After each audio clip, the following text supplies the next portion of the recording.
Thanks, Steve. And thanks, Calais, for the invitation to be here. It's exciting. I was only able to see the second half of the talks yesterday, and I think even though they're sort of set up as being separate days, there's going to be a lot of overlap.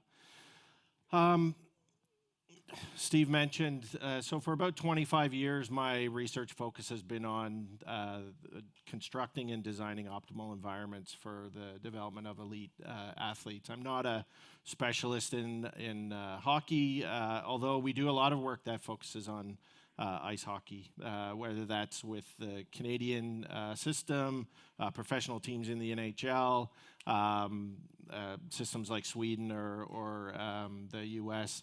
We do have a lot of interest because, as Steve mentioned, we're in Canada, and in Canada there's one sport. It's ice hockey.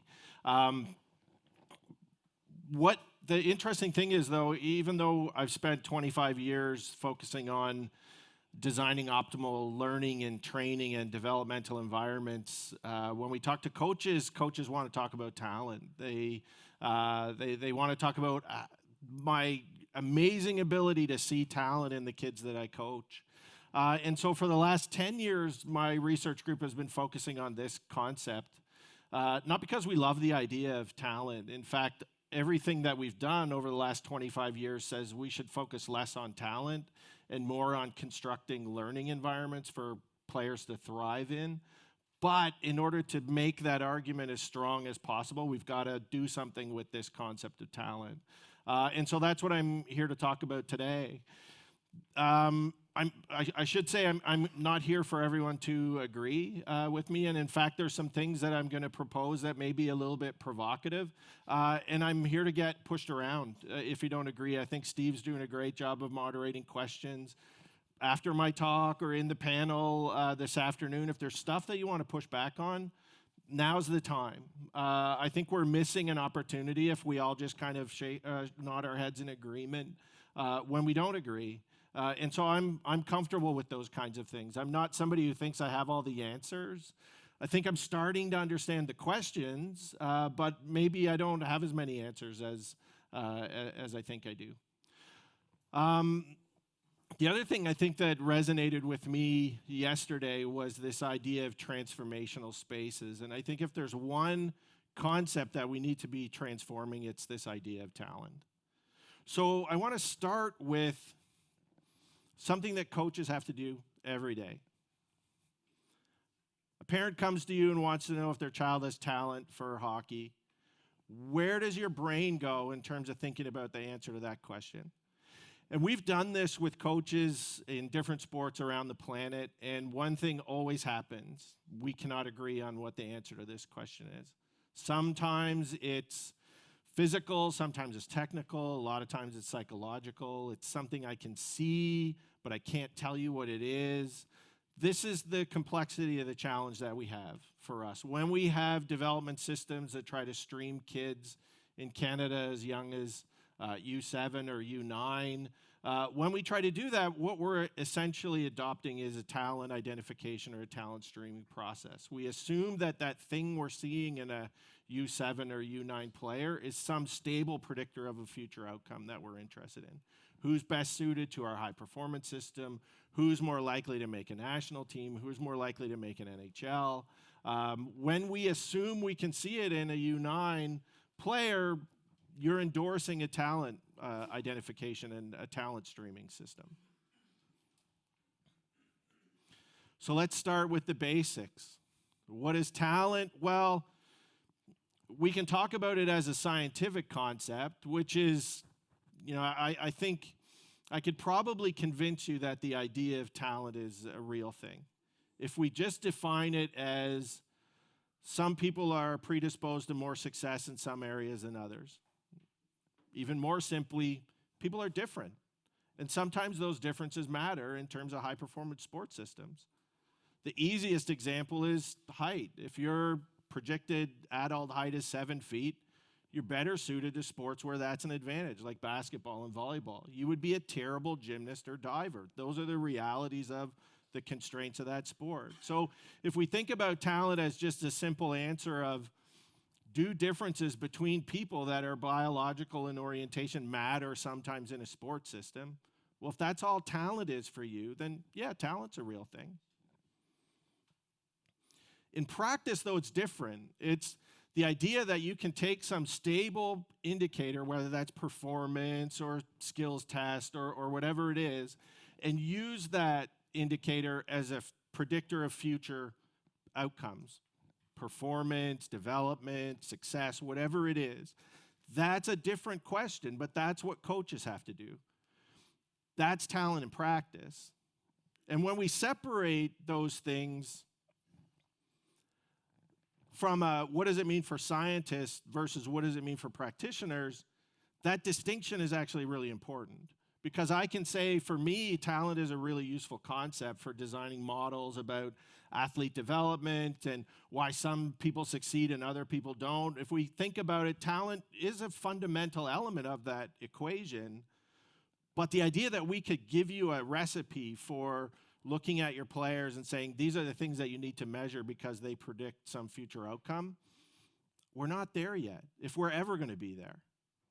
So the idea of talent makes sense for scientists and researchers like me, but might have little value for practitioners. In fact, I think it's a smokescreen. I think it's a distraction from what your real job is, which is creating environments for athletes to thrive.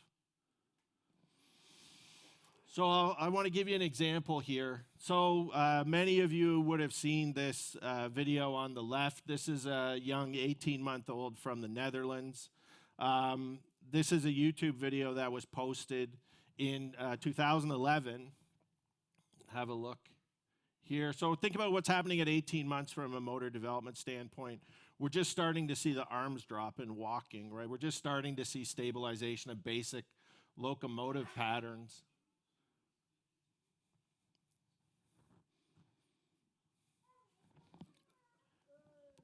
That's amazing, right? That's amazing for an 18-month-old to be able to do that. If we look at him relative to what most 18-month-old children are able to do, that is amazing. Is it enough to sign this player to a 10-year contract with a professional football club, which is what happened? That's less amazing, but it does say there's something here that's always going to be there. This person is always going to be an outlier relative to their peers. That's what we're saying when we sign this person to a professional contract. This is the race to the bottom in talent identification. Here's another example. This is Olivier Rioux from Quebec. Olivier is currently the tallest teenager on the planet. This is him at 13. He was 6'10". I don't know what that is, the conversion is. I'm not a very good Canadian because I don't use metric system for height. But he's playing against his same age peers here. Right? What is he learning in this environment that's going to help him become a better basketball player? Right? He's learning that he doesn't have to try very hard. Yeah, he's teaching the other. What you can't hear is the trash talk that he's giving to all of his competitors, as if they're worthy of the trash talk that he's giving them. But here we have a separate talent-related challenge, right? The first one is, what can we measure in an 18-month-old that's got any future validity or reliability in terms of a predictor? And the other one is, in a sport like basketball, we see some obvious talent here. How do we not mess that up by putting that person in the right environment that they need to be in order to continue to develop? I can tell you that Berka, the young child on the left here, that video was posted in 2011. He was signed to a 10-year contract with a professional club in the Netherlands and essentially disappeared. Nobody knows what happened to him. If he was still in the high-performance system, we would know where he is. He would be, he would be 14, 15 years of age now. We would know him. He would have a name and a number in their system. He doesn't. So By all accounts, that's a failure of our talent identification system. The other thing is it's a failure of our system, but it's a failure of our delivery of sport to that child. This could be the greatest diver on the planet, the greatest gymnast on the planet, the greatest field hockey player on the planet. They'll never see him because for the next 10 years, he's a soccer player, and that's all he is. With Olivier, though, we see some indicators of success. Almost within 6 months of this video being posted with him as a young, developing 13-year-old, his family moved him down to the IMG Academy in Florida so that he could get specialized training against similar size, similar skilled peers. So they actually changed the training environment. We could go into whether moving to IMG is the right move, but he's now a starting player on the Florida Gators basketball team, which won the NCAA Division I program this year. So here we seem to have done something right, but this is the complexity of what talent means for people that work in high-performance sport.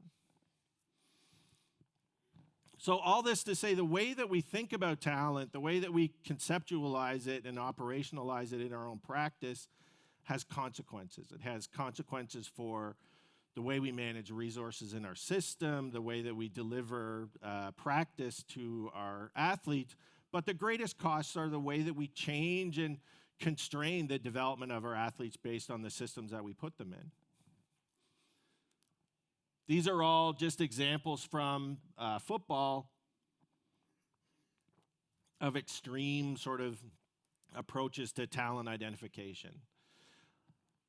It's harder to find these for ice hockey.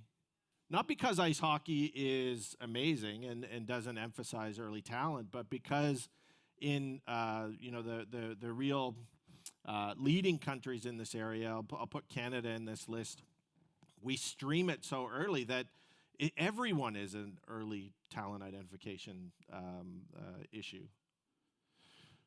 But this is the race to the bottom. This is what high-performance sport looks like right now. It's this idea that we've got to get kids streamed and put into our systems as early as possible so that they can be put into environments to help them thrive, as if they won't create these environments naturally on their own.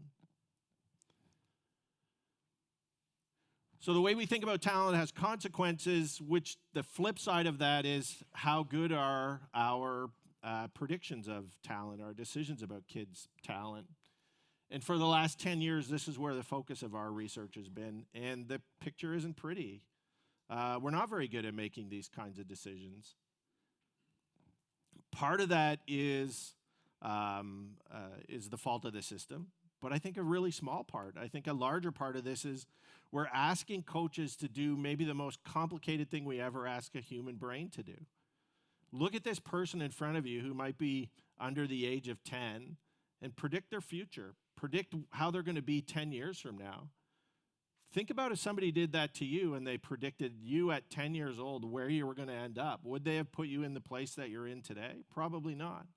We don't do that in any other area of human engagement. We don't do that in school with grade 6, grade 7-year-olds and say, you're going to be a doctor, you're going to be a trash collector, you're going to be a veterinarian.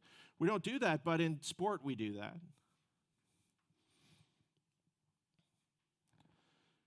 So why is this so complicated? Part of it is the complexity and complication of the task. This is an enormously complicated thing we ask coaches to do. It's complicated and complex. Complicated in the sense that there's a lot of variables and a lot of moving parts, and complex in the sense that we don't understand how those things evolve and change over time. So talent is a challenge because it can't be distilled to a single indicator. Grades in school, to a certain extent, we can distill to measures of general intelligence.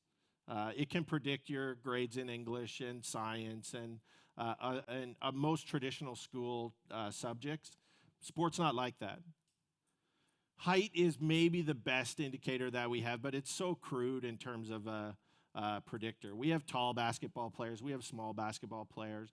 There's a threshold height that they have to meet. But other than that, there's a lot of variability in what height looks like in basketball, in volleyball.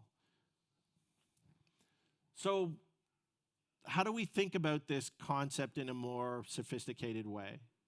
Talent is physical.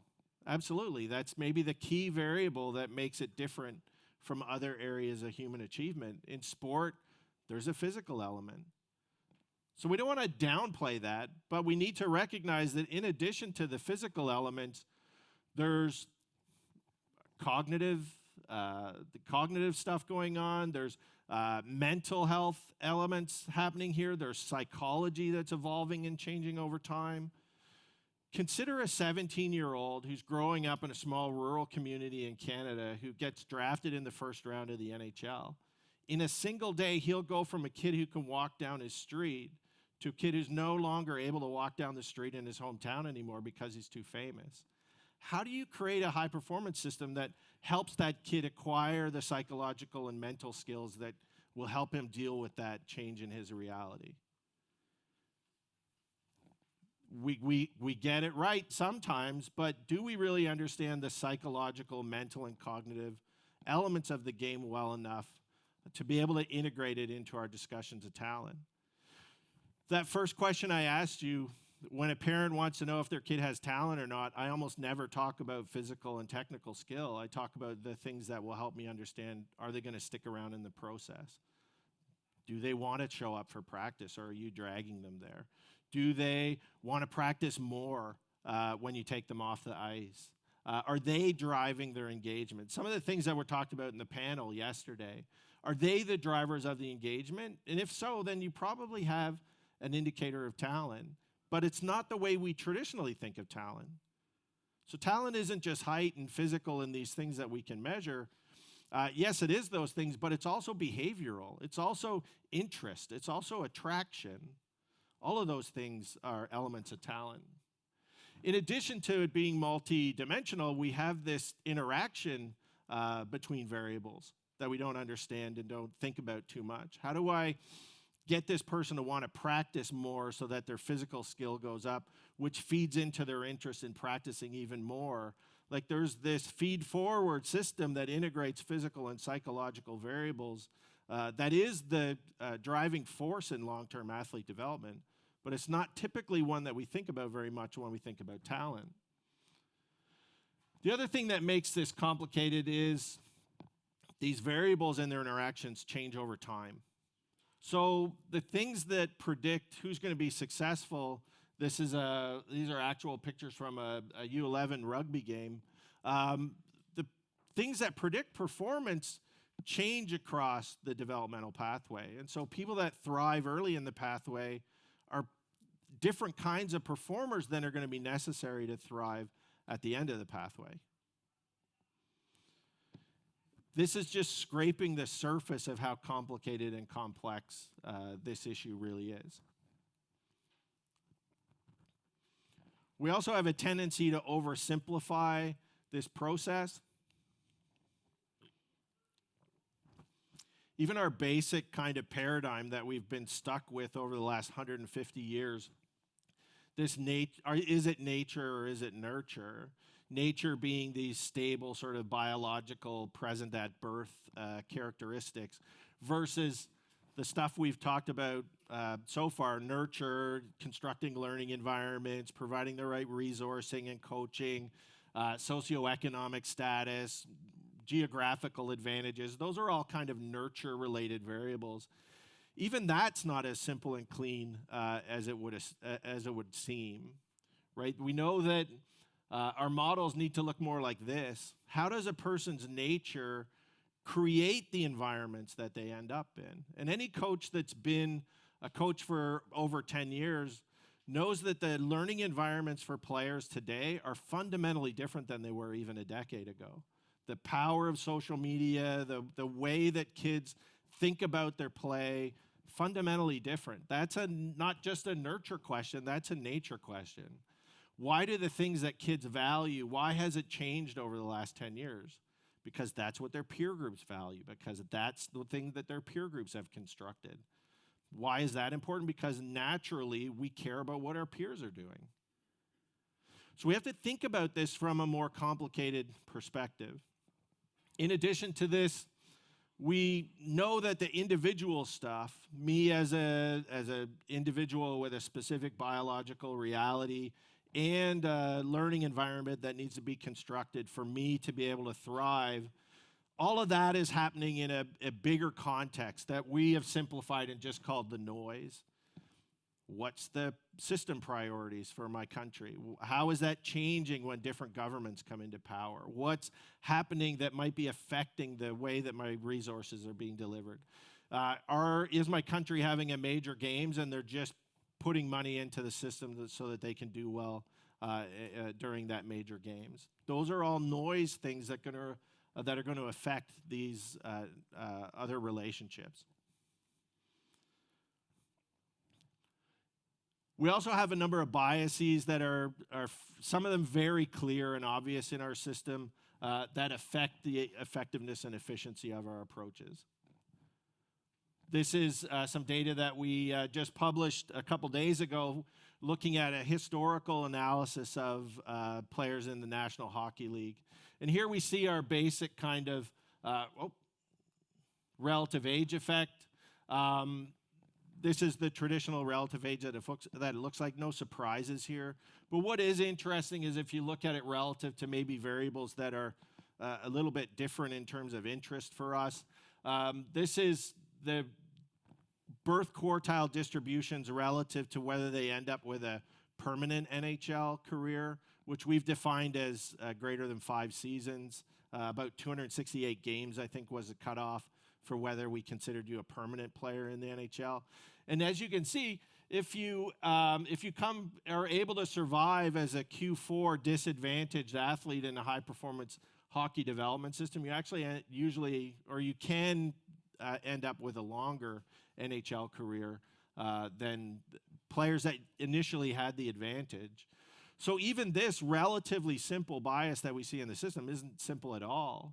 How do we take this and say, well, Q4 athletes, something is happening here. How do we learn from that to create better environments for everyone to gain those developmental advantages? We also have a number of cognitive bias. This is one of the areas that we're spending a lot of time looking at the moment. There's been over 200 different information processing biases that have been identified in experimental work.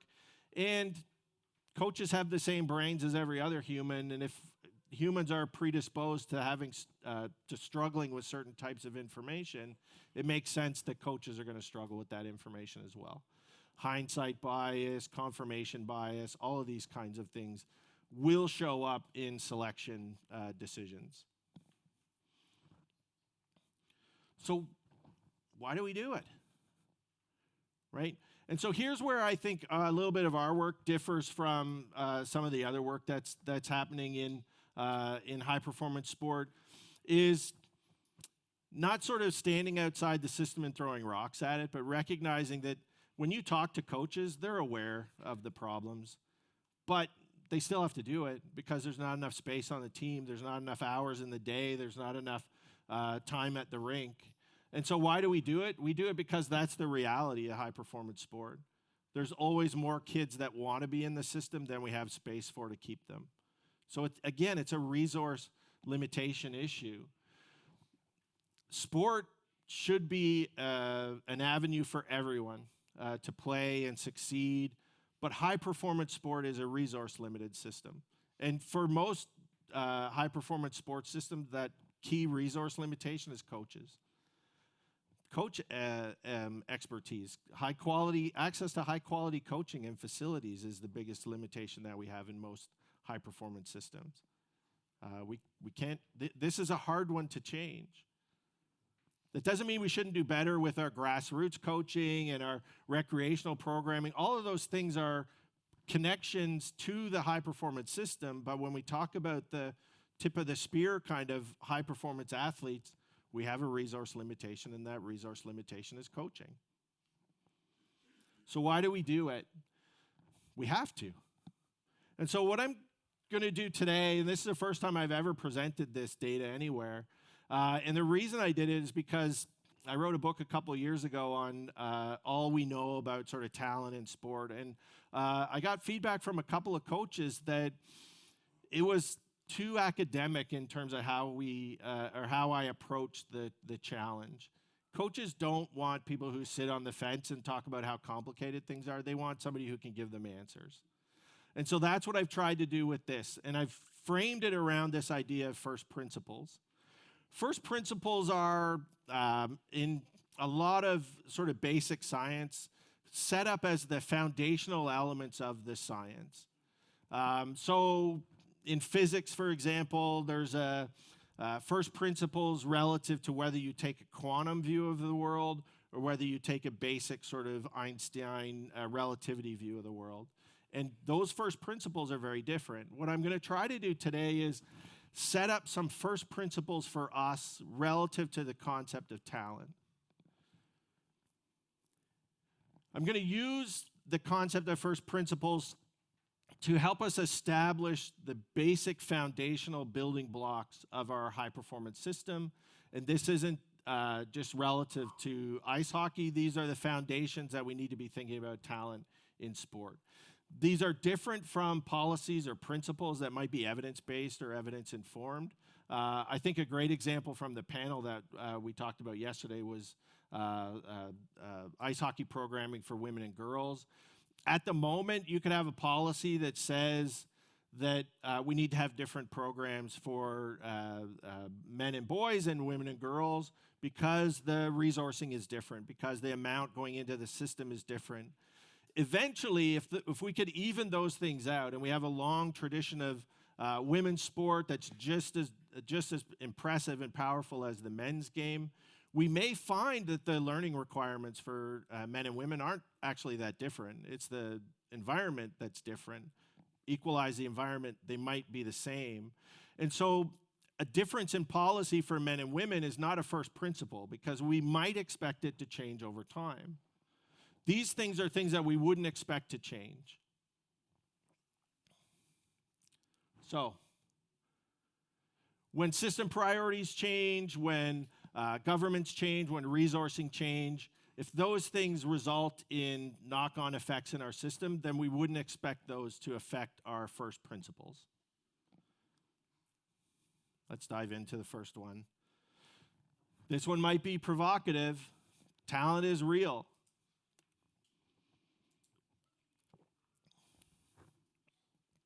I'll defend that statement by saying that individuals vary in their suitability to certain types of tasks, whether that's height, like we talked about before, but just persistence. Basic big factor 5 psychological factors vary in a normal distribution in a population. Almost every variable that we've measured varies across a normal distribution. Sometimes you want people who are really high in certain variables or really low in others. That variability matters. How many people here are wired in a way that they like to make lists? So you got a list of things that you want to accomplish every day, and you get a lot of joy sort of crossing things out of your list. How many people? Right. I'm like that. But what it means is that I'm going to be able to self-regulate my learning easier than somebody who doesn't like making those lists. And so all of the stuff that we've seen over the last 15 years on the importance of self-regulation in learning and predicting future performance means that if you do that naturally, you've got an advantage over somebody who doesn't. Doesn't mean we can't take a person who doesn't do that and help them do it better. It just means if you start being able to do that, you've got an advantage. And if that's all talent is, if we think about it in terms of things that predispose people along the pathway a couple of steps further than someone else, then I think we can make the case that that's a real phenomenon. Population variability is everywhere. It doesn't make sense as a population that we're all equally predisposed to greatness in everything and all things. That just doesn't make sense. Despite the number of popular books written on the idea that talent is overrated and talent doesn't matter, it does matter and it isn't overrated. We just don't understand the process very well.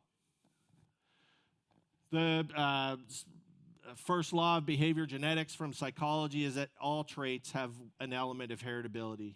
to them. Everything, everywhere. There's an element of heritability. Sometimes it's high. Height is about 80% heritable. Sometimes it's lower. Things like work ethic has about a 40% heritability. It doesn't mean that talent is static, though. It doesn't mean that you can look at a 9-year-old and make a prediction of their future based on what you see at 9.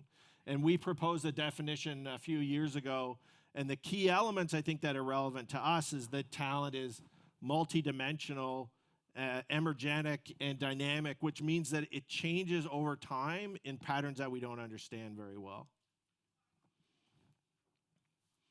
Our key takeaway here is that some individuals will be better suited to the domains of sport at different phases of their development, but we don't understand that process very well.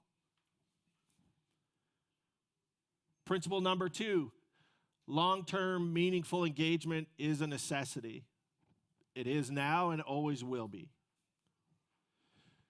Here the evidence is things like the 10,000-hour rule or the 10-year rule. It says that if you want to be good at something, we need a long, extensive period of practice.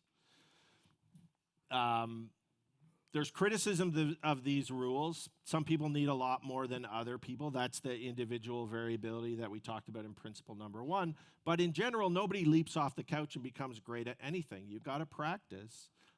You've got to work hard. That's a requirement. The challenge for us is, what does meaningful mean? And I think we got into that a little bit with the discussions yesterday. Meaningful for a 19-year-old is different from what meaningful for a 9-year-old means. 9-year-olds, the training environment needs to be designed and constructed for what a 9-year-old person needs to be able to thrive. That's different from a 19-year-old. It varies by age, stage of development. It varies by competition level. It varies by system priority. It might vary by gender, at least at the moment. But we need to figure out what meaningful stands for.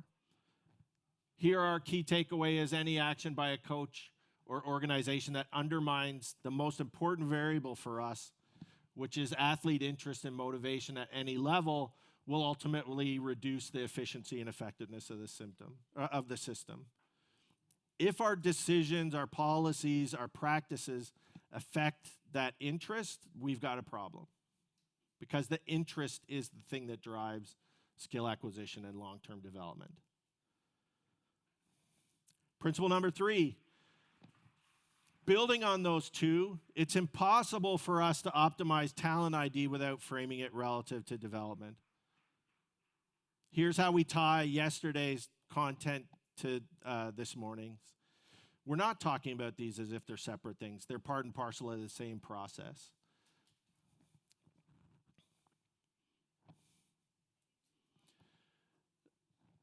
The challenge of high-performance athlete identification is pretty stable and general across the athletic world. It looks something like this. We start with a population of players. These could be kids entering our athlete development system. We have to make a decision about who gets to stay because we have limited resources. Normally, we have some variable that we're interested in. We choose the ones that are the far right-hand side of our distribution. They get to move on in the system. This is what our system looks like. We do this at stages. The time at which this occurs varies by sport, by country, but essentially this is what athlete development looks like.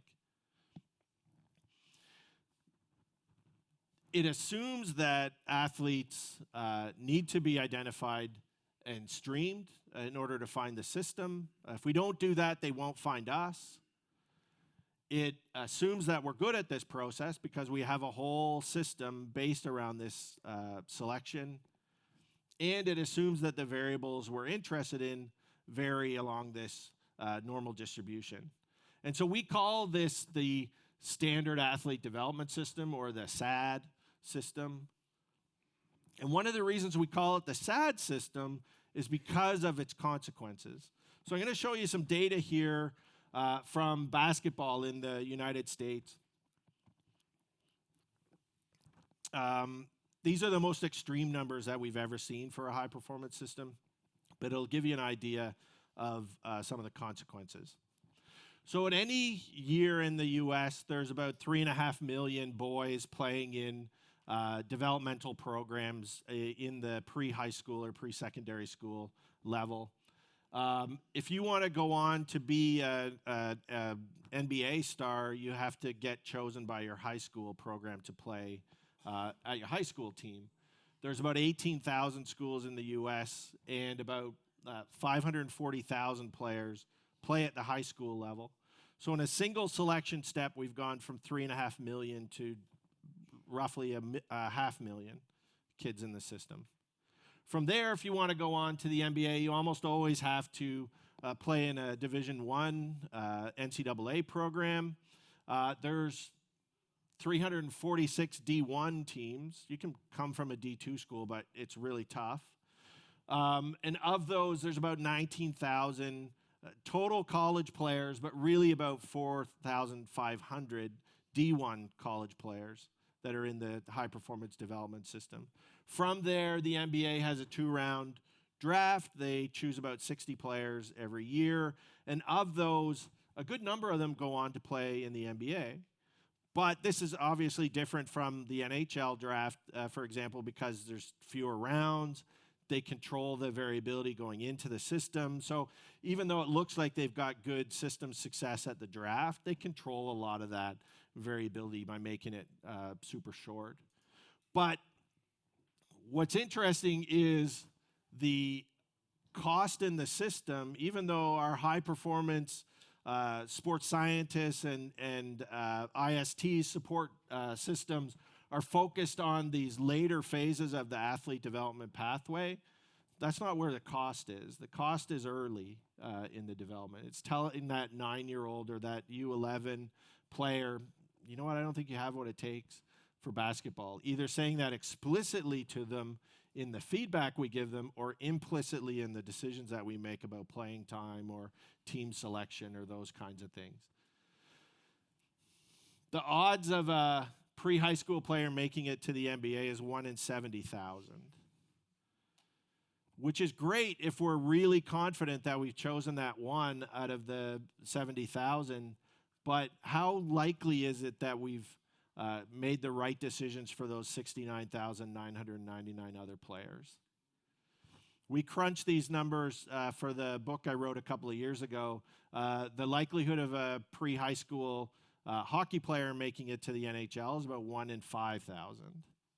So better odds, but still, those are the numbers that you're looking at here. So in terms of this, understanding that talent identification is really about selecting people for talent development, it's a recognition that this resource limitation that we have acts as a filter of who gets access to our high-performance system. Who do we allow into that system? And if you think about talent identification from that perspective, it's not an equation to be solved. It's not a recipe to figure out. It's a way of taking a large population and filtering it to the next step in your development system. Is it an effective filter? That's the question that we have. Not, am I 100% right all the time? Because no one's ever going to be 100% right. But do you generally have a good enough filter to filter kids from one level of skill, development, engagement to the next level? That's the way we should be thinking about our talent identification system. Because the kids that we're allowing to the next step of development get advantages over the peers that aren't selected. They get access to better coaches, to better teammates, better competition, more training opportunities, better facilities, better ice times. All of those things matter. It's the process that matters and the identification that facilitates a better process. Interestingly, the evidence that we do have suggests that if we allow a flexible system where players can come into our system later in their development, they have equal or even better likelihood of succeeding in that process. So even though we like to stream early, even though that seems to be a hallmark of a lot of high-performance systems, the opposite approach seems to be the one that leads to greater success. So our key takeaway here is, again, don't think of it as an equation to be solved, but as a process to be nurtured. We can't nurture it for everyone.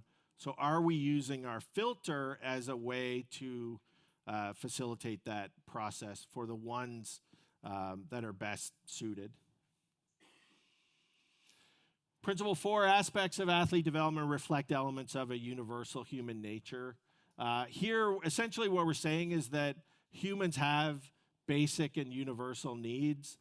We've seen evidence of this across time, across cultures. People value similar things in what they want out of life and what they want out of their experience. If we recognize that, then we can embrace things like basic needs of motivation. Nobody's motivated by being yelled at all the time. They do that, if they're successful, they do that in spite of being yelled at, not because of. And so what are the things that they value? They value social connection. They value autonomy. They value developing skills and competence. They value social status, those kinds of things. Okay, well, those are universal things that we can use to build better athlete development models. So there are universals in human learning and design, but the challenge for us is figuring out what things are universal across all athletes and which are the individual differences. I don't know that we understand that well enough yet. Our last principle, our first principle, is that sport performance and therefore the requirements of an athlete development system do not remain static over time. We put this in as a first principle because it's critical to know that your models are not going to stay static. They need to be updated constantly. Because if there's one universal in sport, it's that it is always moving.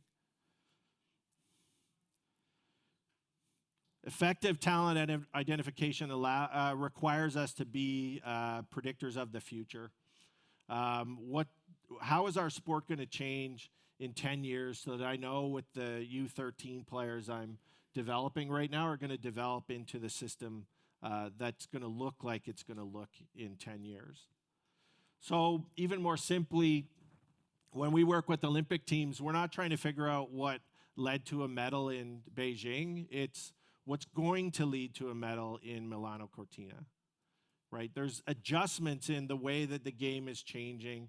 Hockey is a tough one to predict, but in a lot of sports, it's relatively easy. We know we're going to see performance increases in world records in athletics or swimming of X amount. And so if you swam as fast as what was required in the previous games, there's no guarantee you're going to medal. We need you swimming faster.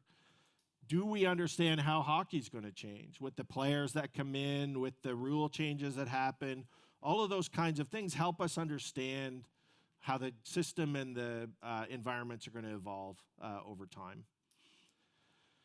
It's not easy. These are the simple sports.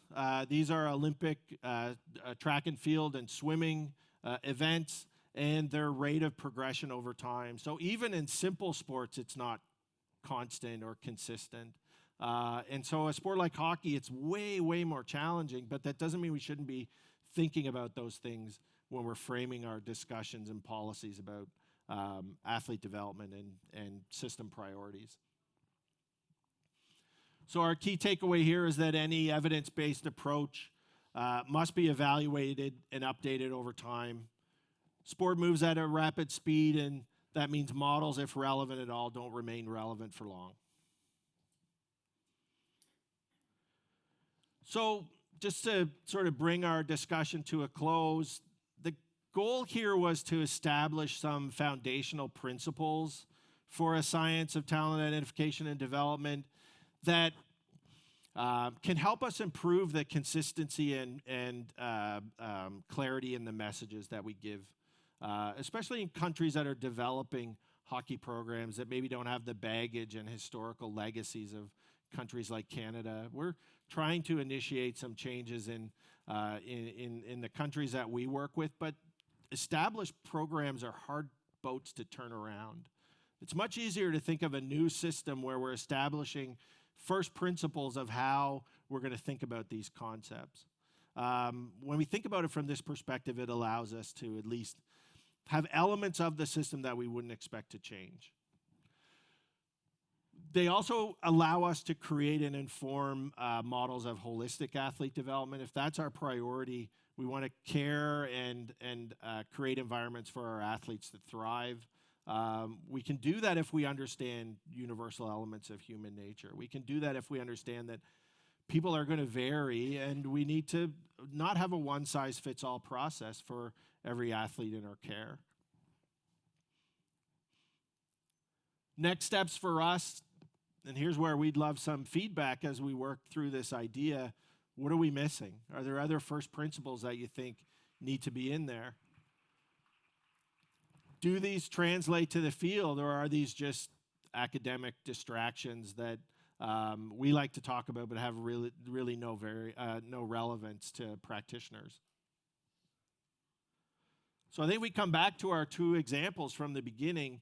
How would our understanding of first principles relate to the treatment of these two athletes? Well, with young Berka, we might say signing an 18-month-old to a 10-year contract doesn't reflect talent as a multidimensional, dynamic, emergenic concept. It says that I'm seeing something in an 18-month-old which is remarkable and impressive, and I'm using that to predict the likelihood that he's always going to be remarkable and impressive. We shouldn't do that. With Olivier, how would it affect the way that we design learning environments for him? Well, we would say, in order for that person to thrive, which is at the far right-hand side of a variable that is important for our sport, height in basketball, we need to provide an environment that allows him to develop the other skills he's going to need in order to take advantage of that advantage he has in height. So we need to make sure he develops decision-making and resiliency and the ability to handle challenge, all of those kinds of things that make the real difference later on in the pathway. So again, thanks, Kale, for the invitation. If you're flying home after the conference and you're thinking, oh, I should have asked them this question, there's my contact information. The website for all the research that I've talked about, you can get copies of the articles there. If you want to discuss this is what my research group does all day, every day. We love this conversation. So with that, I'll just thanks for the attention.